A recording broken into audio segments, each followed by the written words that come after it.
What's up, everybody?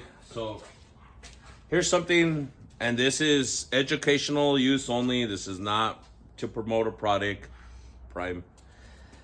But I need to show you because a lot of people ask me this. This is a question that's always asked to me.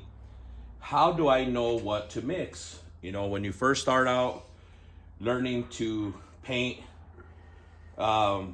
they're all going to be different ratios. You're going to have 2-to-1, 4-to-1, 6-to-1, 8-to-1, 10-to-1, 40-to-1, whatever the mixing ratio is. It's going to come in a two-part setup. You know, you're going to have your hardener, your clear. You're going to have your hardener, your primer. You're going to have your hardener, your clear. And these are all, you know, just different brands.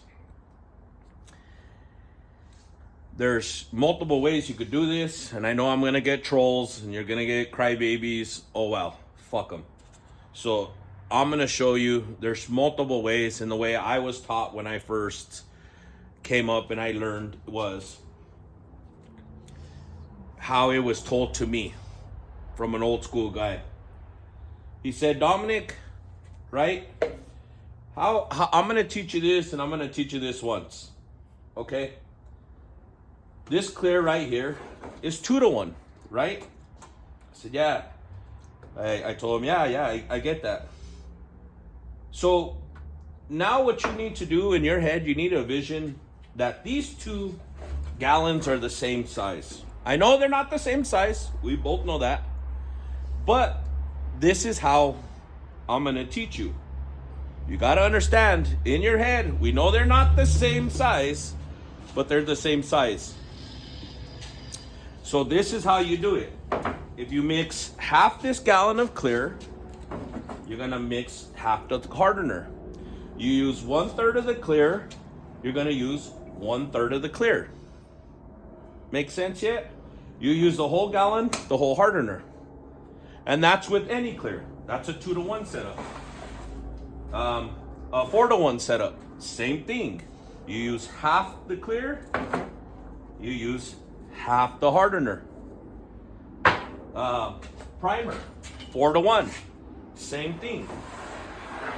This can actually be mixed in multiple things, so this might be a little bit more difficult. This is a 4-to-1 mixture. 4 parts to 1 part of this, same thing. Half the primer, half the hardener. Then what you can do, to your liking, you can reduce this with urethane a little bit to your liking, depending how you want to shoot it. If you want to put a lot more reducer, it's going to shoot more as a sealer. You want it more of a high build and you got a lot of scratches and a lot of build, I would try to shoot it directly out of the can. It's going to be thick. It's going to be, you know, that's what you're trying to do. You're trying to cover your imperfections, your scratches, depending what you finish in, 36, 80, you know, 120, whatever.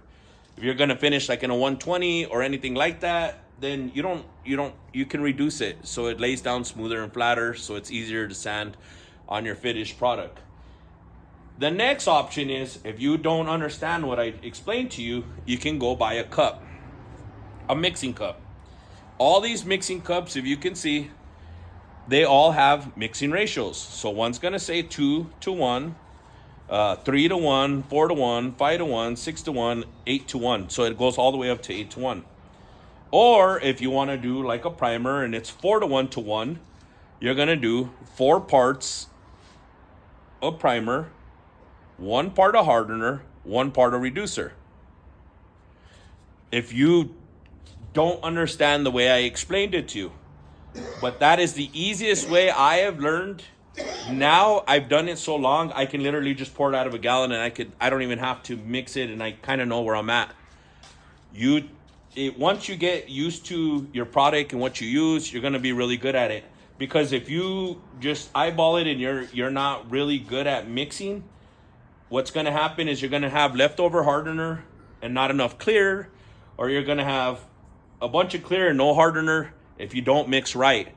And if you don't mix right, your hardener, you put too much hardener, it might crack. If you don't put enough hardener, it might stay sticky and not dry.